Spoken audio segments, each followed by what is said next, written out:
Guys, we're overdue for an avocado update, so let's take a look.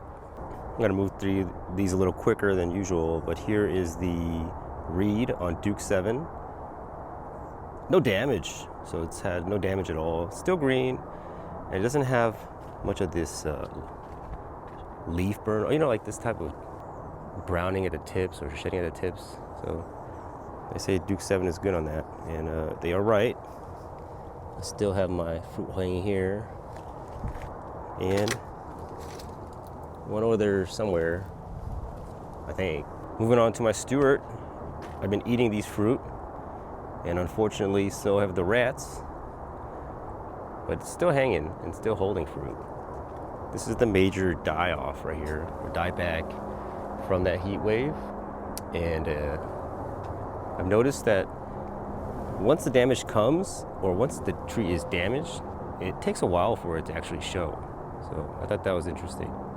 Well, and then I experienced something similar to my Carmen that I had. Just slow dieback over a period of a month or two. I would just lose limbs, branches would just fall off. But anyway, the fruit's good, and rats are getting some. Pinkerton has been greening up, still growing sideways. The foliage is looking better, and haven't lost any fruit. Still got like 9 or so, and they are also sizing up. So I think a couple more months, right, for Pinkerton. But if anything drops, we'll take a look. But its tree's doing well. We have burn damage up top, but nothing's really come of it. Surprise! Holding quite a bit of fruit, actually. There's like more on the other side, hanging down low. So you can take a look. Over here, so pretty sick. Much more fruit than I expected, especially after the heat. This one's getting big, it's bending the top. Not ideal, but I'm excited to see what this tastes like. Here's Charwell. Charwell is still holding a few, but you know, we had about between 20 or 30 fruit on it. Now we're about 10, and who knows how long they'll hold. But it's still working. I did fertilize all my trees recently, so I'm expecting more growth. Some growth. Yep. That's it for the 3 years. Moved over to the 2-year trees in pots and 15 gallons. Let's take a look. Gem number 1. It's just kind of been sitting here, doing its thing. Not growing too much. I have one fruit here, which is getting big. Excited for that. Gem number 2 is a similar situation. Not much growth.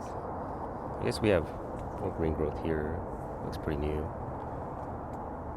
But we're in the slow period of the year, and no fruit on this gem. This one, they all need to go up into 25 gallons, to be honest with you. Reed.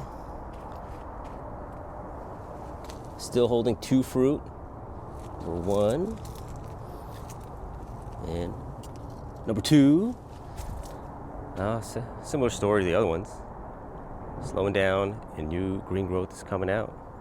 These are all in Zutano, by the way. And Charwell has 1, 2, 3 fruit, and it's growing. I think this one's probably more aggressive than my 25-gallon one. I probably have a better rootstock on it. Need to get a bigger stake as well. I want to see if this will shoot out an apical bud this way. I think Gary had said you just let them grow and they just kind of shoot out a new main branch. So we'll see. I'll let them grow a little bit. Side note, my Satsuma, I let it fruit on its 3rd year. It's pretty crazy. And the Don Gologli in a different part of the yard needs to, I don't know, it's kind of yellow. This thing has always been a little bit yellower than my other trees. So I'm not sure if it's an issue with fertilization or not, but I'm gonna go dump some jags. But there you go, my 1 fruit. I really need to figure out when these fruits ripen. aside from like the steward. But yeah, those are the avocado trees. I'm hoping to get more fruit at the next update, maybe spring, because there's not much that goes on at this point. And maybe I'll do some grafts, so we'll see. Hopefully I have more fruit for you next time. Thanks for watching. Rose gone wild, that's what they call me. I'm the man with a plan, growing naturally. From the dirt to the table, it's a beautiful sight. Yeah, Grows gone wild, we're living it right.